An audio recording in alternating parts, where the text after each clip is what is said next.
So yeah, I spent 4 years in the Brahmacharya ashram in Sydney, getting all the basic training and education in spiritual life. Then I was married for 10 years, and during that time we pioneered the first more organized temple in the former Soviet Union, which was a very adventurous thing. Yeah, we started from nothing. We had no DVDs, no building, no spices, no saris, absolutely nothing.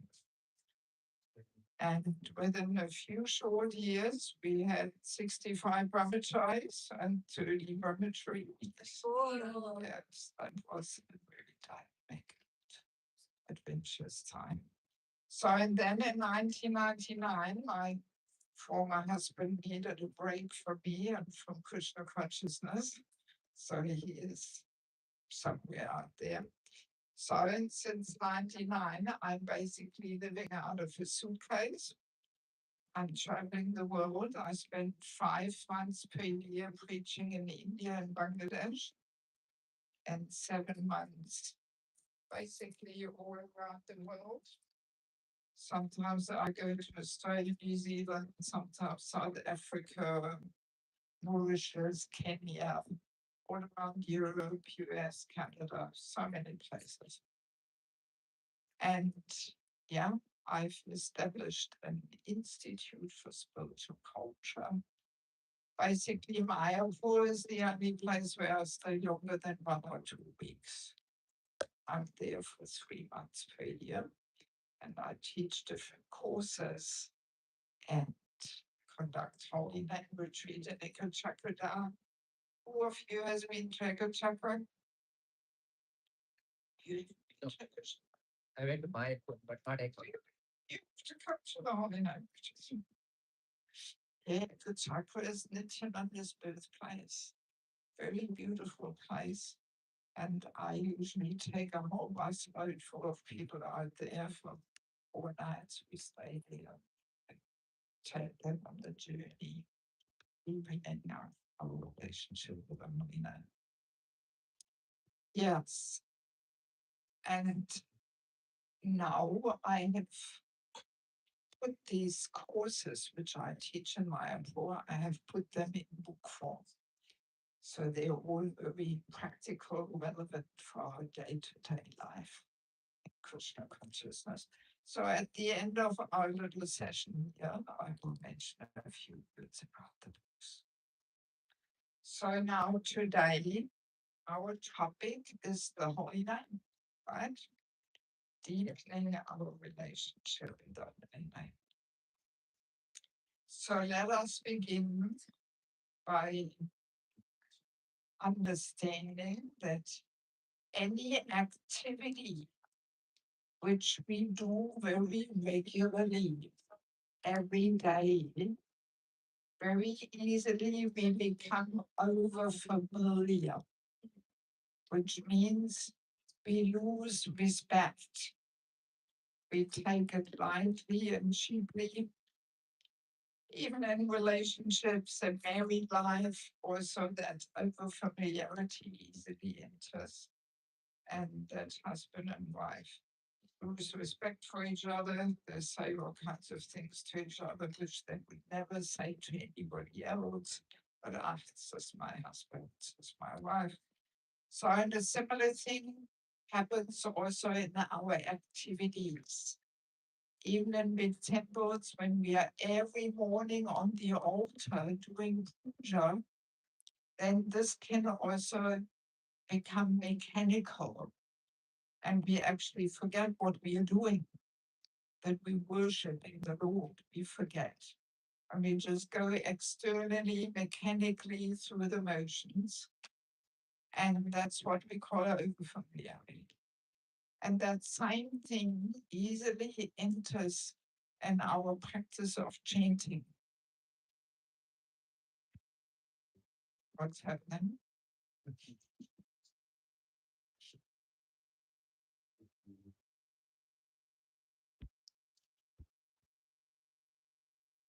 So that overfamiliarity also easily enters our practice of chanting. Let me see who of you is in the habit of chanting every day some amount of rounds. Yes, quite a few of you. Yes. Yeah, so very easily this chanting becomes a dry mechanical duty. And our joy comes from, oh, thank God, I finished my rounds, rather than from chanting the holy name, right? We feel relieved, thank God I finished. But it should not be like that.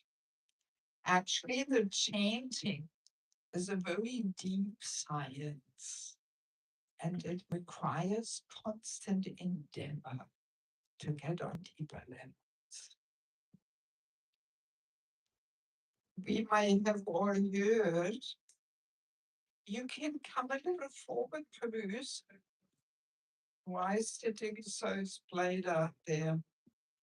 But I'm a personalist. I like to have eye contact with my audience, just to make sure I reach it.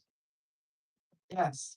So let us remember, we probably have heard this many times, that Krishna is non-different from his holy name. Right? We have heard this. So this is quite an amazing thing, because Krishna extends himself into the material world by giving us his holy name. So chanting the holy name, it is said in the prayers, chanting the holy name, we can get the same benefit as meeting Krishna face to face. Wow, that's pretty amazing, actually. You know, we can just imagine if we would announce here, so tonight we can meet Krishna face to face. I'm sure all the Hindus of the area would come. Nobody would want to miss out. You know? But that's actually what the chanting gives. It gives that opportunity to directly associate with Krishna. By the way, why are we chanting? Let's be clear on that. Why are we chanting? What do you think? Establish relationship with To establish the lost and forgotten relationship, to reawaken it. That's why we chant. Sometimes people say, yes, purity of mind, have a peaceful mind, there's that. All right, they are all side effects. But the real reason is we want to reawaken that forgotten relationship. That's actually the real reason why we chant. So, and of course, it very much depends on how we associate with Krishna of the holy name. So let us imagine we are inviting our spiritual master to our home for lunch. And then he comes and we turn our back to him. We have something more important and interesting to do. We don't give him any attention. Well, would we get much benefit from such kind of reception? No, obviously not. Right? We probably would even get reactions from, you know, receiving him inappropriately. Definitely no benefit. So the same thing is happening when we chant the holy name. We call upon Krishna to be present, but very often we are actually not giving him the right attention. We don't receive him in the right mood, in the mood of service and respect and attention. So we may know that there are 10 offenses to chanting the holy name. Have we heard this? Yes. And then Bhaktivinoda Thakur says there's also an 11th offense. which is Inattentive. to be inattentive about chanting. Yes. So, in this inattentiveness in chanting, this is actually the root cause for all other 10 offenses. So, usually when I conduct holy name retreats, I just focus on what it means to be inattentive about chanting. You can talk 3 days about it. It's a big topic. Yeah. So, and this inattentiveness happens on 3 levels: on the level of the body, on the level of the mind, and what is the third level? On the level of soul, not the soul, of the level, Impossible. not fancy, mind, no, yeah, body, mind, and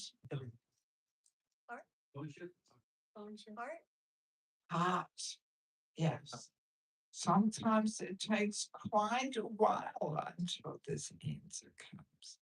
And that just shows how disconnected we are from the heart level. You know? Yeah. So body, mind, and heart. Let us quickly explore inattentiveness on the level of the body. What does that mean? It basically means we do something else while we change. Let me get my notes out just to demonstrate. What is the most common thing that distracts us? Cell phone. Exactly, the phone. And people may say, this is Mahaprabhu's arrangement that for Kali Yuga that we have this finger here. So we can still scroll and quickly type some message. Yeah, I mean, these phones are the distraction number one. Believe it or not, that's why I don't have one. I travel the whole world without a phone. Yeah. And sometimes people ask me, how do you get anything done without a phone? And you know what I ask them? How do you get anything done with a phone? I'm too busy, you know, these constant distractions, and then people send you all videos and pictures and this and that. No, I can't focus. Yeah, so the phone is really such a distraction. I see it all the time. Even in Mayapur, you know, Prabhupada Samali is my favorite chanting place in the mornings. People are always with the phone there. Oh, my goodness. Yes. So, and of course, there's so many other versions of inattentiveness on the level of the body. You know, let me ask, who of you sometimes chants on the counter, on the clicker? Well, I hope after the session, throw it in the bin.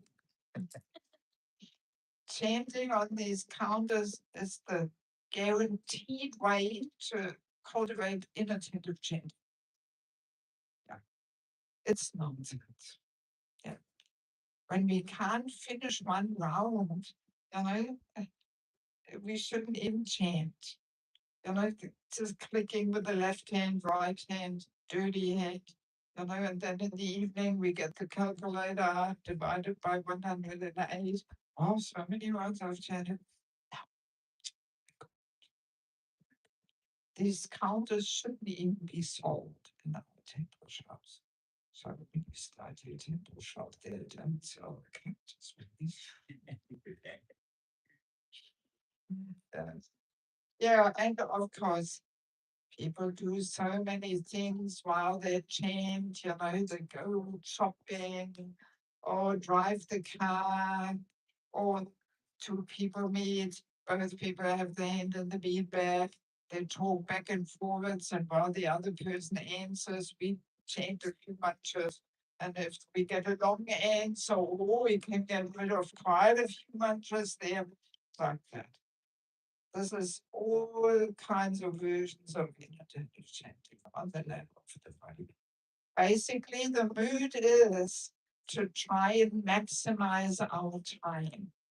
That we think, well, I've still got these 5 rounds left. Okay, let me chant them while I do something on the computer, or I watch something on, on the screen, or I go shopping and so on. Or we have the mood of passing this boring jabber time in a more entertaining way. That we watch something on the screen, or we go for an interesting walk looking at the birds and the bees and the flowers. This, yeah, inattentive chanting. Of course, Prabhupada, he could do all these things because he was firmly established in that reality of my relationship with Krishna. Firmly, that was his reality he lived. So when he was going for a walk, he was not distracted by the birds and the bees. But our relationship with Krishna is very fragile and not really deeply established. Actually. So then there is inattentiveness on the level of the mind, which basically means that we use the japa time as a plan making session. Shopping list, next preaching program, next trip to India, next festival, whatever we may be planning. You know? And sometimes people say, whenever I change my rounds, I get the best ideas. That must be coming straight from Galaga Vrindavan. But no, sorry, it's inattentive. So, and then the third level, the heart. The heart is the most crucial level of attention because the process of bhakti is actually meant to transform the heart. But the heart will only be transformed if the heart is involved. Yeah. Good thing to be clear on this. And these 3 levels of attention, they are not only there in chanting, they're actually there in all services, even hearing.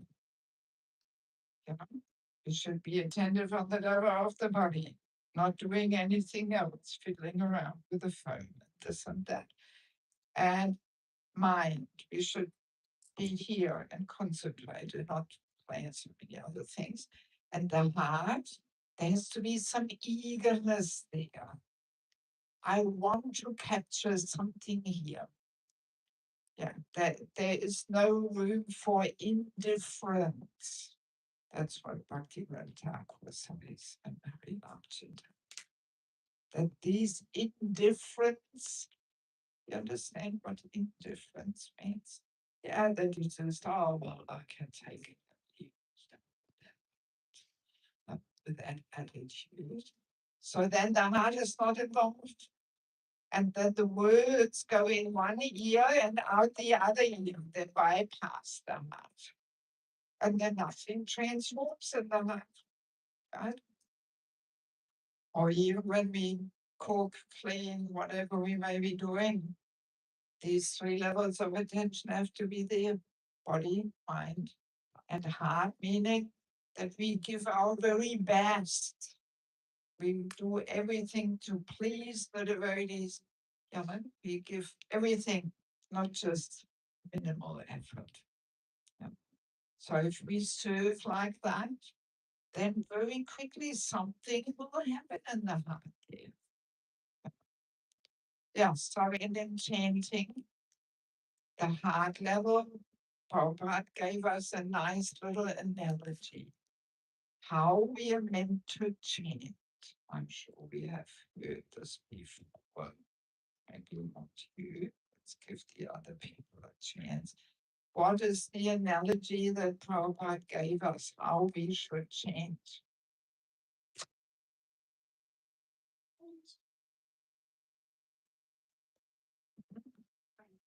I heard the video.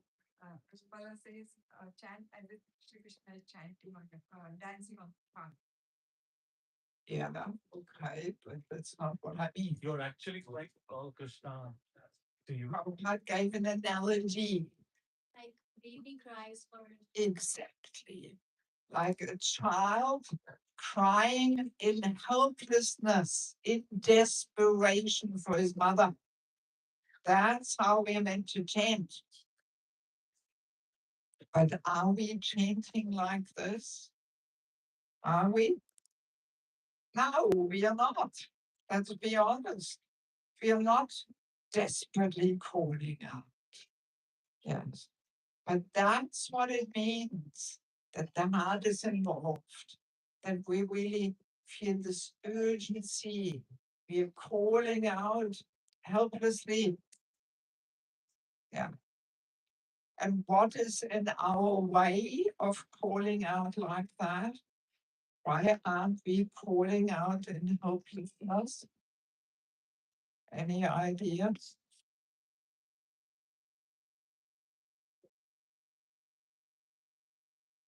No idea? Which entity is in our way? Why don't we feel helpless? Covered by my. Huh? is getting attentive. Yeah. We have a lot of other shelters. Because Good touch.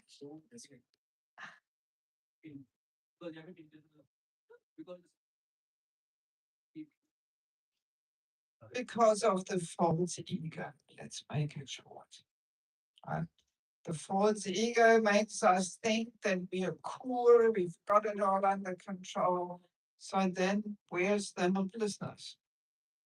And we think, yeah, life is not so bad. I've got my family, my bank balance, my nice house.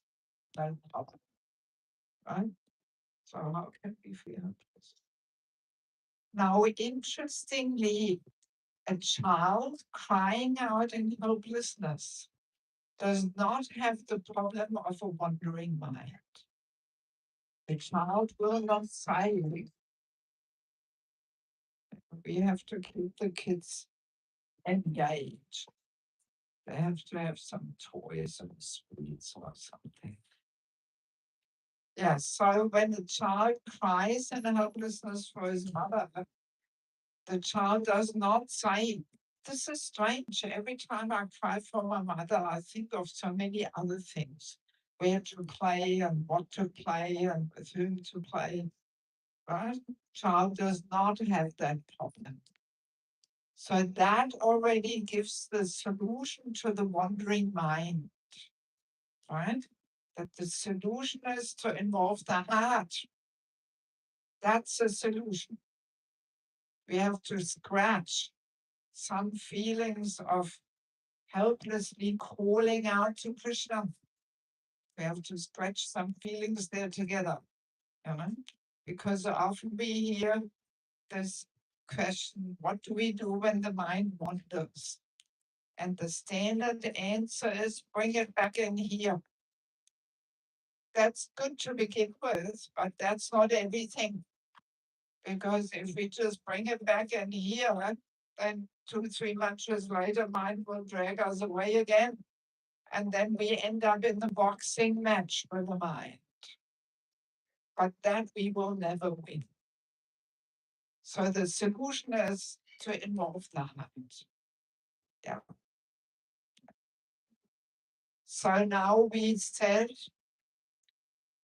and actually, let me share this. I am planning to do a little japa exercise with you. Are you into this? Yes. Yes. Okay, just to warn you. So I hope you're not going to jump up and leave immediately when you hear this. That's because often the exercise is more powerful than anything else. But yeah, no need to run away now and get the beads and all that. So let's just settle down and listen carefully. No commotions, please. Yes. Yeah, so we were saying the main purpose of chanting is to re-establish the relationship. So now my question to you, if we want to establish any relationship in our life, what is the very first step we have to do? The very first. Talk to the person and get to know them. Talk to the person even before then. Get to see them. Get to know them. Exactly. Hear them. Hear about them. Like them. Hear all that you want to settle. Huh? Hear about that I want to settle the relationship. Yeah, even before then. Hearing about. So Do some service. like basically like. We have to be mindful of the person's presence. Yeah. That's the first step. We have to mindfully turn to that person. Oh, I have a husband. Oh, there is a wife here. Also has some needs and desires and wants my attention.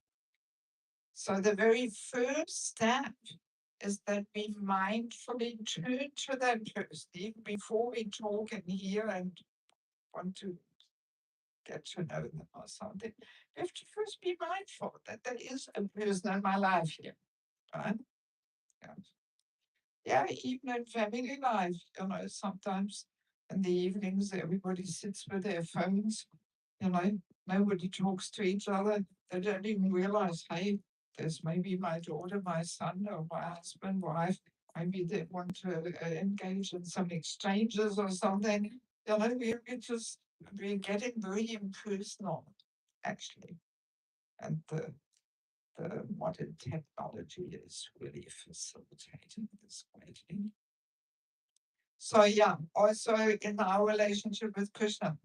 So the very first step is that we mindfully turn to him, that we feelingly call out to him, we appeal to him. Krishna, I know you are there, please accept me. Longing for the relationship. This is actually how we are meant to chant. That we fill our chanting with longing for the relationship. And only that kind of chanting does something for our relationship with Krishna. Very easily, we can cut Krishna completely out of the picture in our so-called Krishna consciousness. Yeah, it's happening massively. Yeah. Because during the day, we're all busy with so many duties and responsibilities and plans and ambitions and projects and whatnot. And that's very natural. There we don't have so much time to really turn to Krishna. Maybe if you're on book distribution at the street and nobody wants to stop and take a book, then, oh, Krishna, what's happening? But otherwise, we have to concentrate on what we're doing. So the time when we actually invest into our relationship with Krishna is when we chant, but only if there we really turn to him. But very often when we chant, we also are all over the place, thinking so many things with a mobile phone, moving things in the kitchen around, stirring a pot while we're chanting or whatever. So we actually leave Krishna completely out of the picture. Yeah, that's happening. Yeah, so good to know this. That only that kind of chanting actually builds relationship when we really turn to him feelingly and long for the relationship. And it's very clear, if we spend every day 1 or 2 hours longing for the relationship when we change, obviously something will happen in this relationship, right? It will become tangible reality. Yeah.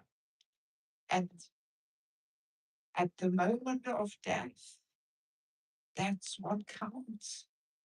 Our relationship with Krishna, that is the only thing which we are allowed to keep.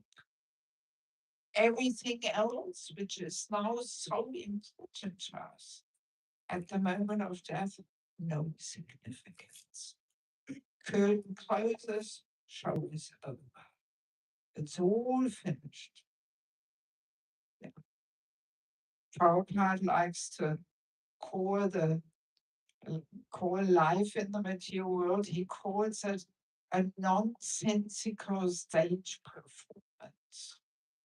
I really like that one. A nonsensical stage. That's what it is. And actual eternal reality is my relationship with Krishna. That's the only thing which we are allowed to keep at the moment of death. So that's why it is so important that we really invest into that eternal wealth. There's a statement in the Bhagavatam that the wealth of a person who is just about to leave this world is religion, is connection with the Lord. That's his wealth. All the other wealth, our big fancy houses, no meaning. Yeah. And very easily we may be lamenting, oh, I blew it again. I didn't give enough attention to my relationship with Krishna. Yeah, I've seen devotees lamenting that. Yeah, so this is exactly now, by the way, when should I finish? Because I can talk for hours, so you have to give me some timeline here. What time? You can go up to 8:45. 8:45. Right there. Wow, you're very generous. Okay. All up with questions. And Yeah, including personal life. and we have a bit of time. Yeah. So this is now the exercise I would like to do with you.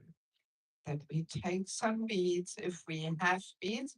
If we don't have beads, it's also okay. We can even count on the fingers. If we don't know how to do that, we can just chant even without beads. And we all want to try and really deeply in the heart turn to Krishna. Yeah, don't get distracted here while I'm explaining you the exercise. Just wait for a minute. Yeah, so we want to deeply within the heart turn to Krishna, feelingly call out to him, Krishna, I know you're there. Please accept me. Because who do we think we are that Krishna so easily accepts us? Yeah, yes. So there has to be some urgency there. Rupa Goswami tells us the only thing we need to have for pure bhakti is loyal, intense greed for Krishna. And that greed we express and we cultivate when we chant. It's all in the heart there. The process of bhakti is a very deep process was centered around the heart. It's not an external thing of first, second initiation. Oh, I have a title position, 58,000 friends on Facebook. This is all external stuff. The real thing that counts is how we do our internal work to actually prepare the heart so Krishna can take his seat there. Yeah, so there has to be some intensity, some greed, some longing for the relationship. So we want to try chant like this. And maybe we all chant at our own pace and not this unison chanting. I find this a little easy. It gets a bit mechanical because we all have our own speed and rhythm. So I have to warn you, I'm a pretty slow chanter. I take 10 minutes for one round. So you may finish before me, but he was let me finish. And maybe could we dim the lights a little bit just for this chanting exercise? Because, yeah, this is better. And after the chanting, we can switch it on. Also, hang on, where's everybody going now?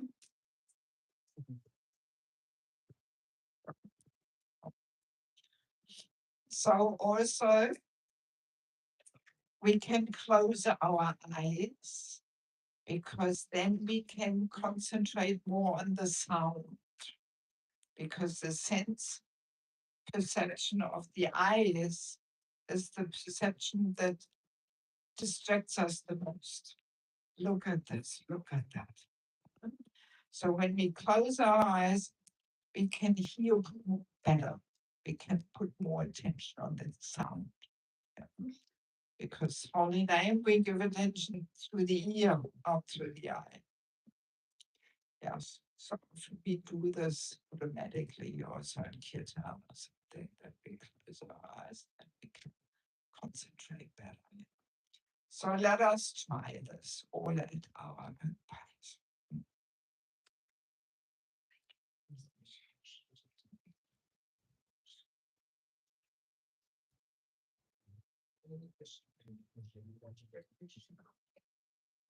And you can chant loud.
Hare Ram, Hare Ram, Hare Ram, Hare Ram, Hare Ram, Ram Ram,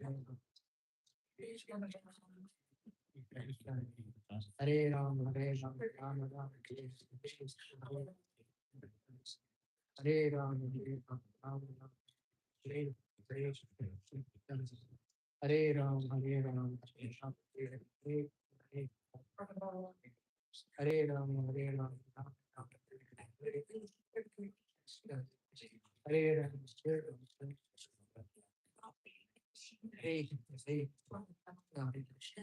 Ram, Hare Ram, Hare Ram, Hare Ram, Hare Ram, Hare Ram, Hare Ram, Hare Ram, Hare Ram, Hare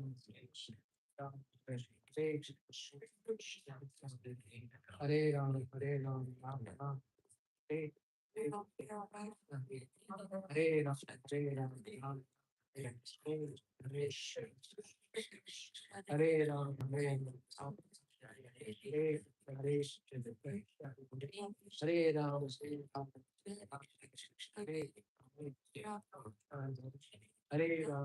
Ram, Ram Ram,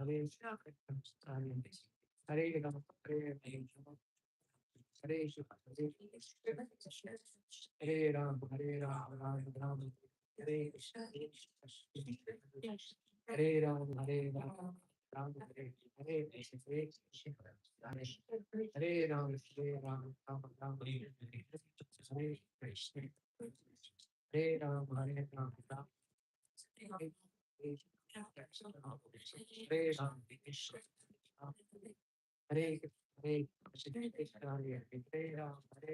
Ram,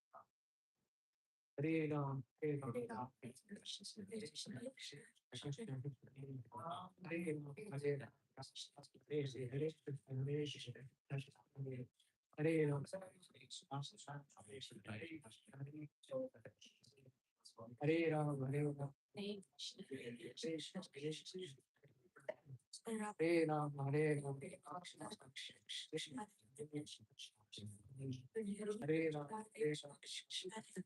Hare Ram, Hare Hare Hare Hare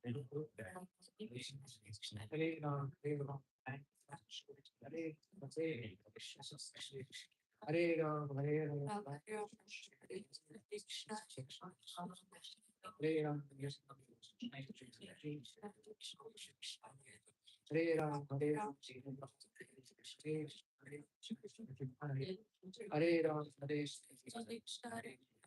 Hare Ram, Hare Ram, Hare Hare Ram, Hare Ram, Hare Ram, Hare Ram, Hare Ram, Hare Ram, Hare Hare Ram, Hare Ram, Hare Ram, Hare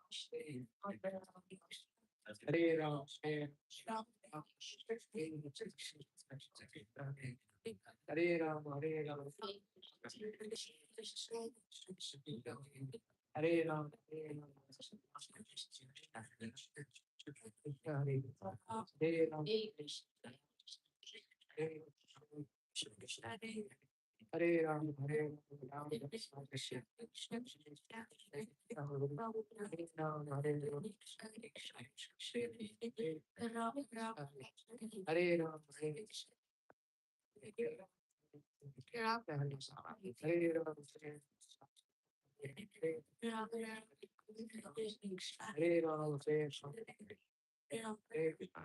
Hare Krishna, Hare Ram, Hare Ram, Hare Krishna, Hare Ram, Hare Ram, Ram Hare Krishna, Krishna, Hare Ram, Hare Ram, Hare Ram, Hare Ram, Ram Hare Hare Hare Ram, Hare Ram,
Okay, Madam Lee, Lynnwood. Switch on the light or you as long as you don't fall asleep, I don't. Okay. Yeah, that's enough money. That's a bit bright. So, how did you go? Do you think it was easy? Who said yes? What are you doing here then, material? It's so easy. If it's so easy, you should be here. No, it's not easy at all. That's what most people say, yes, because we are so much in the habit of ignoring Krishna for lifetimes. So much in there. So to shake off that habit, it requires a whole paradigm shift. Not so easy just putting tilak on your forehead and wearing that piece and being a part of ISKCON doesn't mean we have flicked the switch there, and not turning our back to Krishna. It's a whole matter of cultivation. Yes. You know, yes. Most people say, no, wow, this is not easy at all. Yes, maybe for a few mantras we manage and that looks the mind is in wells again. So, yes, not easy at all. So now one interesting thing, Bhaktivinoda Thakur and Harinam Chintamani, he says that when we chant the holy name without mindfully turning to Krishna, this is actually not the real thing. It's the reflection, the shadow of the holy name. but it's actually not down. And His Holiness Satchidananda Swami, you may know him. Who of you has met him personally? Anybody? From distance. Probably he's German, so I know him pretty well. Anyway, he gives holy name address, and he calls this kind of chanting where we don't turn to Krishna feelingly and call out him. He calls that empty medicine capsule. Yeah.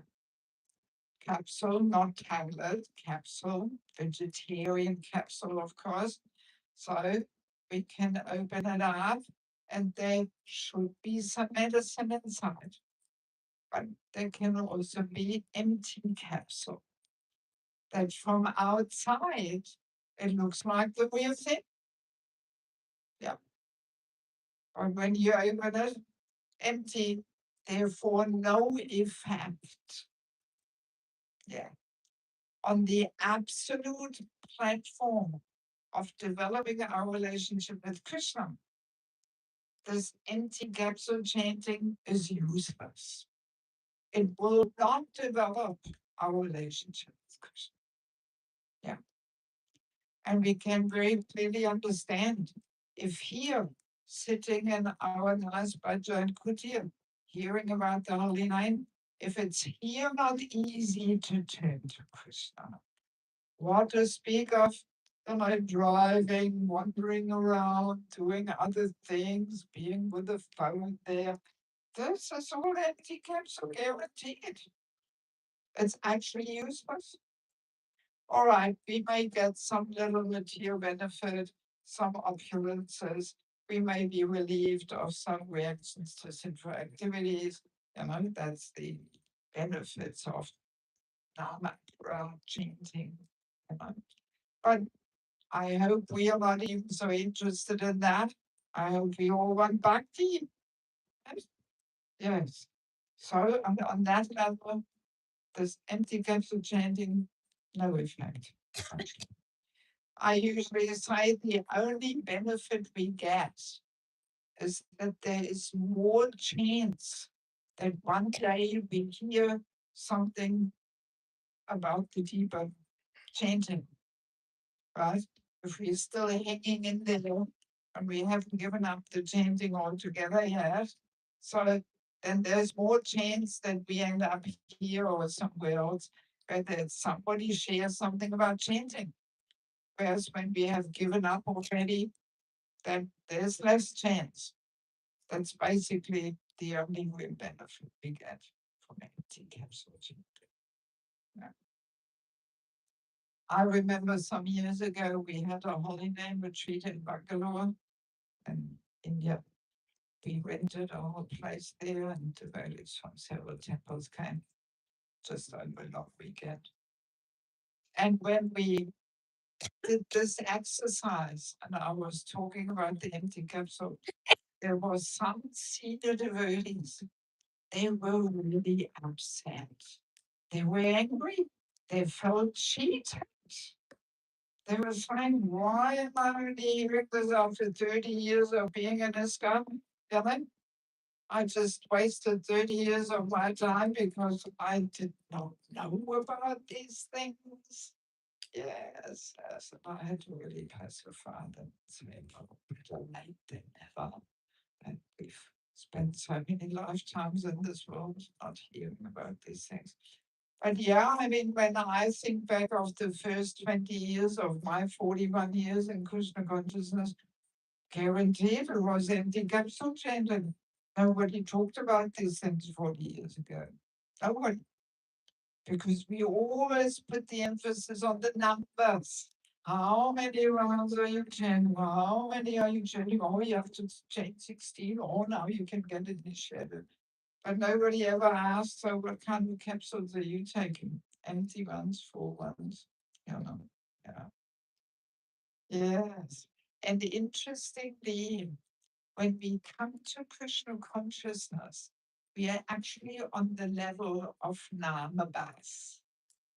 the clearing stage, actually, because with all respect, we tried this chanting very attentively. I remember when I chanted the first time, oh, this was really, a big moment. Okay, how do I hold these beads? Okay, and oh, it was amazing, you know. But then we have two options. We either go down to Nama Aparat, or we stay in Nama Vas and work our way to Sudanan, to the pure chanting. And I dare say most of us take the first option and we go down to Navaparat. And then we accept so many bad chanting habits. And then we have to make a whole effort to work our way out of these bad chanting habits.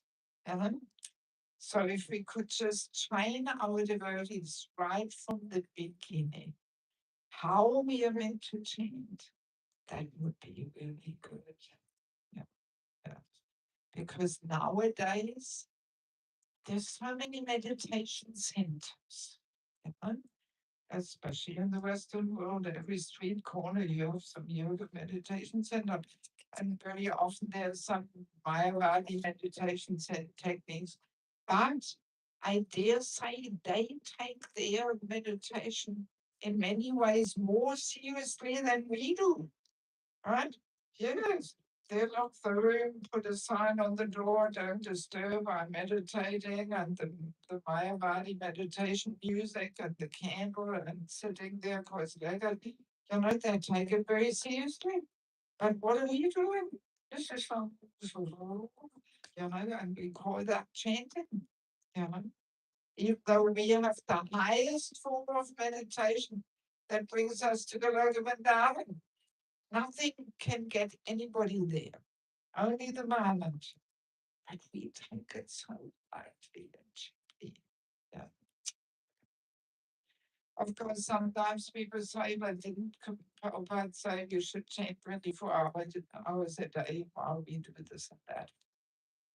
So, of course, when we drive to work, we can chant or sing the Mala Mantra, of course, no problem. But our fixed number of rounds, that should be chanted with undivided attention. Really trying our very best every day. Actually chanting is hard work. If we take it seriously, it's actually hard work. That every day we have to really try to turn to Krishna, feeling the call out and longing, filling our heart with longing for the relationship. And, yeah. Also, one thing, let me quickly explain before we ask for questions. Since it's not so easy to really feelingly appeal to Krishna, because for most of us, Krishna is a little further away. And because the mind likes to wander a little bit, we can give the mind a certain frame, a little playground where the mind can wander, which means we can approach all various personalities. Good way to start our japa time by turning to Lord Nrsimhadev. Yesterday we had his appearance. Lord Nrsimhadev prepares the heart by pulling out all these Hiranyakashipus so that one day we can approach Radha and Krishna. Yeah, that's his role. That's why in Mayapur, Darshana Aarti, we first greet Lord Nrsimhadev. Then we go over to Panchatattva. We get their mercy. And only then we go to Radhamadhav. Or in Bangalore, there's the Nrsimha Dari temple. Anybody's been there? Yes. So when you walk in, first Lord Nrsimhadev, right? And then you go up the stairs, and there's Radha Krishna. So this is not some coincidence or something. But now, Lord Nrsimhadev, there we can approach him first, lamenting about our nadas, begging him to pull out false ego, envy, all these little Hiranyakashipus. Only he has the power to free us from them, actually, because false ego we've been carrying around with us for so many lifetimes. So we are like for our own strength, we can't free us from these deep-rooted tendencies. So then we can approach Prabhupada, and we can beg him for just one drop of mercy, longing to capture one drop of what he carries in his heart.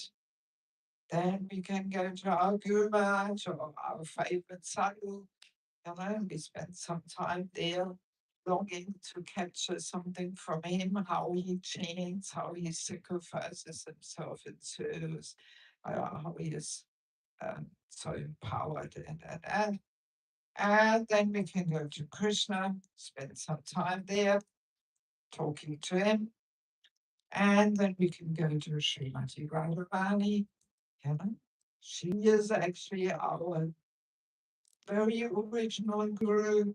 She is the one who has to teach us how to please Krishna the best. She knows all the secrets. There's a statement in the Bhagavatam. When Radharani recommends us to Krishna, he will accept us. Even no matter how foolish we may be. So that gives hope. So if Radharani puts a word in for us, yes. So, we can wander a little bit around in our mind and we approach all these personalities. So on, that makes it a little easier than 2 hours only Krishna. All right, so let me see if we have any questions. Yes. So Mataji, you said when you're talking about the 10 offenses, you said the 11th one is inattentive chanting. Yeah. And so I and you talked about how the mind wanders and how that's very bad. So I'm scared that whenever I chant, my mind will wander. And I know how you just talked about how sometimes you can chant Nrsimhadev, sometimes you can chant Radharani. Yes. But what's your question? So how can we make sure that no matter what, you're we're chanting we focus on the chanting of the Lord instead of these. Well, it's a matter of cultivation. We have to practice. Say, let's say we want to learn how to play Madanga. There's a lot of details on it. You have to practice again sincerely, put some effort in. So, as we said, the solution to the wandering mind is to involve the heart. So it always starts by hearing about these topics. First of all, we have to hear how we should chant. So, and then we apply, we practice, we put some certain time aside where we chant. Actually, chanting requires a whole lifestyle. Yeah. We have to mold our whole life around the chanting. Then it is serious. It means that we take rest early, we have to get up early, we can't have these huge big meals in the evenings. Especially people from India, they love to eat some 10 course feast there at 10 o'clock at night. All this is completely detrimental to sadhana. A serious sadhaka will have 2 full meals, breakfast and lunch. And in the evening, just a little snack, an apple, a soup, some cookie or whatever, milk. Not a whole big plate of food. So we have to show what is more important to us, to wake up with a good head and being alert, or whether we want to have our whole big plate of food in the evening. Uh, so, I mean, it's a big topic, you know. Yeah. By the way, the empty capsule is also there in kirtan. Same principles, double kirtan, you know. So what makes a kirtan a powerful kirtan is when the kirtan leader actually connects. It's all about connecting, feeling the calling out to Krishna, longing for the relationship. That's what makes the kirtan a powerful kirtan. But if we are not connecting, then empty capsule. It's maybe some nice music, but not more than that. Sorry, leading kirtan is a whole deep thing. What else? Any other points? Yes. Possibly, what is the best way to chant it, whether it's with closed eyes or open eyes? Well, see, important is that we understand the principles, that we should turn to Krishna feeling the equality. So if you fall asleep when you chant with closed eyes, then better to keep them open. Whatever works that you can really feelingly turn to Krishna, then off them eyes. I mean, some people they have the idea, oh, you have to sit, you cannot walk, but that's also not true. You know, Prabhupada himself, he was pacing up and down sometimes, you know. So whatever it takes, you know, that we can really connect, turn to Krishna feeling the equality. And we can experiment what works best for us. We can chant some rounds with closed eyes. I mean, see, like I've been involved preaching in Bangladesh for 25 years. So we have a lot of bhajan kutias there. We have Madhavendra Prabhu's bhajan kutia, Mukunda Datta, Vasudev Datta's bhajan kutia. So bhajan kutias, they never have big windows to enjoy a nice view or something, right?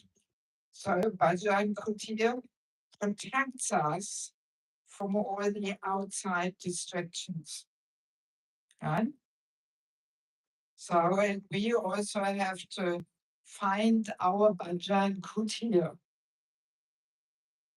That can be in our temporary room in our house, or on the rooftop, or behind the house. We walk up and down in the garden, or whatever it is. Just a place where nobody will disturb us, where nothing will distract us. Obviously, to chant in front of the computer or next to the phone, not a good idea. Or to chant in the kitchen, not a good idea. There's too many things, you know, which then, oh yeah, let me quickly do this, and so on. But so we have to create our bhajan kutir where nothing will disturb us. Yeah. What else? What do you think is a basic question? What is the significance of a round? Why should we do it? Why can't we stop and stop back down? Well, I mean, theoretically, you can start and stop in any way. But I mean, Mahaprabhu introduced this. And basically, the chanting is like taking medicine. And medicine always works the best when it's a regular dose. Yeah. So usually when people have not started chanting yet, we recommend start with one round. And do that early in the morning before you start your activities. And do it seriously, not just wandering around, oh yes, I chanted my round. But no, do it properly. Sit down in a corner in front of a nice picture or whatever, and really trying to turn to Krishna and call out to him.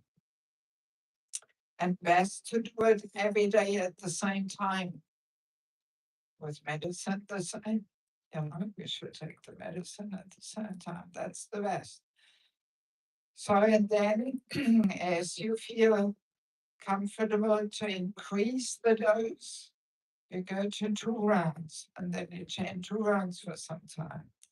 And then gradually, you can increase. Yeah. Yeah.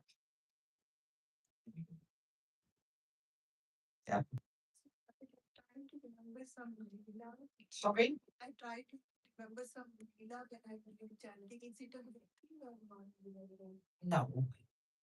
Prabhupada was asked about this, and he said no.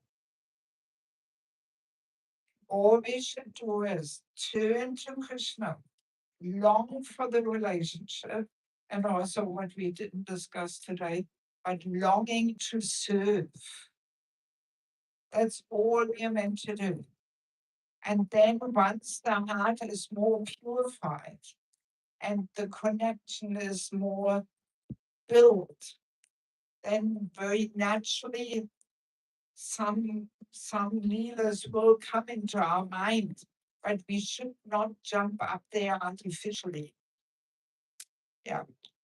First, we have to connect. We have to build the relationship. And we do that by turning to him and calling out to him, longing for the relationship, begging to be accepted. That's what we meant to do. Actually, I've brought my materials from my husband language read with me. There is a nice quote from Prabhupada, because sometimes people say, oh, Prabhupada never said these things. But no, he did, and even very early.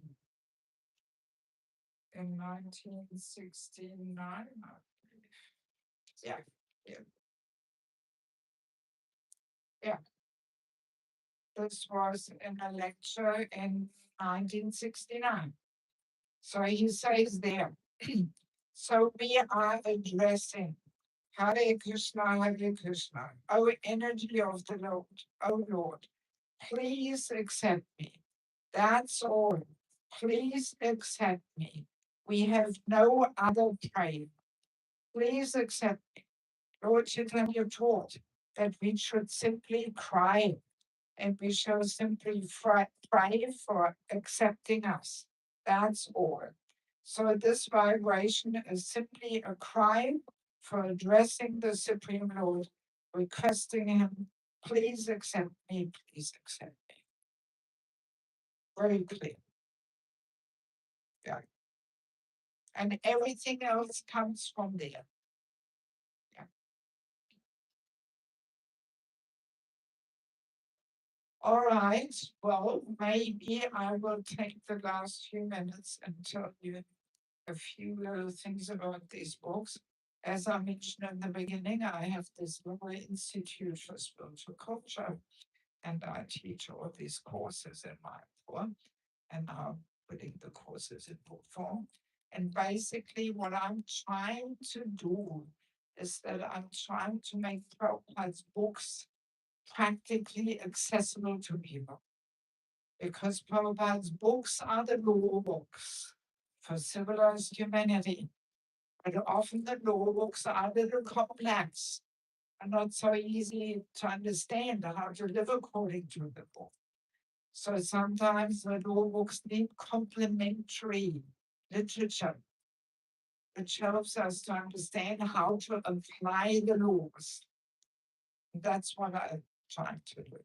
Because to study Prabhupada's books is a good beginning, but it's not everything. We have to live according to it. And only then it will transform our hearts. Just learning it by heart, quoting it, knowing it, or not good enough. We have to apply it. Otherwise, it will not cultivate bhakti actually. Yes, so Spiritual Culture, Krishna's Divine System. This book is all about women. We women have a very powerful Shakti.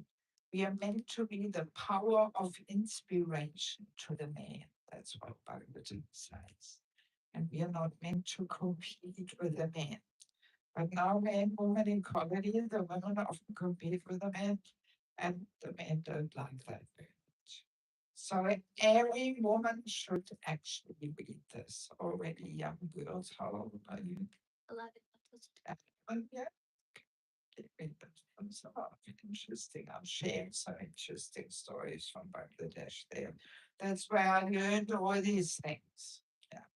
Very helpful for married life. In fact, it has saved quite a few marriages already. People send emails to me and express that. So every woman who wants to have harmonious relationships in her life with men around her, she should read this. And every man who wants to get the support and encouragement of the women should also. Then we have sheltering relationships. This is all about the importance of having a counselor. That just having Diksha Shiksha Guru not enough. We actually need this well-wishing friend in our life who guides us on a very regular basis and helps us to balance our life and move forward. If we don't have that, very easily we become stagnant, we stay in our comfort zone, and then nothing much happens in our life. We may come here for 30 years every Sunday, but yeah, we are not actually moving. We actually lost a lot of devotees over the last 50 years because we didn't understand the importance of meditation. So yeah, there's also a topic of envy and culture of respect, culture of correcting others, so many interesting things. Then we have the false ego, our constant companion and troublemaker. Title speaks for itself. By the way, tomorrow we have a morning session at the temple on the false ego, and then Sunday part 2. False ego is so subtle. We usually miss it. We don't even recognize how the ego gets into our brain and really creates all our miseries. Like when we get offended, when we can't forgive, it's all false ego crying for justice and fairness and so on. And here you also have a whole chapter on chanting. So empty capsules in here. And by the way, there's also a poisonous capsule available. The empty capsule fills easily with poison, but if you want to know that, you have to get the book. Don't have to fill it out. But yeah, very helpful. I give all practical steps how to subdue, dissolve the false ego, how to recognize. And the chapter on chanting. It's like a summary of our language. Because as we know, Mahaprabhu told us Trinada Pisachina.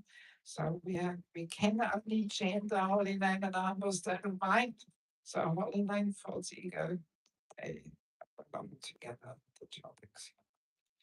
Then we have entering the Grihastha ashram. This is a handbook for matchmaking. How to see that a boy and a girl are compatible for marriage. And Indian people mainly look at caste and money and not many other things, nothing else. So there's so many considerations we have to look at. There's a whole list of over 200 topics which both should discuss with a cool head to see, are we on the same page? Do we have similar goals and visions of life? So I've been serving as a matchmaker within Europe, so I'm following that system and it works very nicely. But please don't ask me to do for me. And then we have family life as an ashram, sequence of success. Many of our married devotees, their whole life, you cannot call it an ashram. It's not a suitable place for bhakti. It requires that we change our lifestyle, we change our habits, It requires a whole educational process. All these books, each book is a 15-hour course. Yeah. There's so many things there. How he should treat her, how she should treat him, and so many things. And there's a whole chapter on physical intimacy in marriage, how to live this principle of sex life. Nobody talks about it, and people are often at a loss how to make things work. So I did some research, and I came across interesting episodes with Prabhupada, where he says things which most people have not heard, and it adds a whole different perspective to it. And last but not least, the Vanaprastha meeting death with joy. There's a whole chapter on death, very fascinating to discover what happens there, how to prepare, how to support others. Highly important service. I've accompanied quite a few personalities in this last 2 or 3 weeks. So it can be a very sweet time because you can connect from soul to soul, and everything else is unimportant when you face death. Yeah. And Vanakasa, that's the phase in life when the kids are more or less established. Parents are meant to move on to the next phase. Nobody talks about it, nobody plans for it, nobody has a clear idea of what it should look like, even though it's all in the back of time. That's what I mean, that we need some complementary literature which helps us to understand how to actually live what Prabhupada says in the Bhagavad Gita. Yes, so if any of you would like to get some books, these last 4 books are $20 each. The first 2 are $15 each. Many people get the whole set. There's a little discount for the whole set. That's $100 for the whole set. And you can pay cash or Venmo or Zelle. And this may be the only time when I meet you out here as you're coming tomorrow to the temple. Okay, so thank you so much for your kind attention. And if anybody wants some books, you are free to come up and talk it out. Thank you. Srila Prabhupada ki jai. Have a good work. Go again. Again, Devaki Mataji ki jai. Hare Krishna. No, no. Hey, Right hand. get it around the lights. Hare Krishna.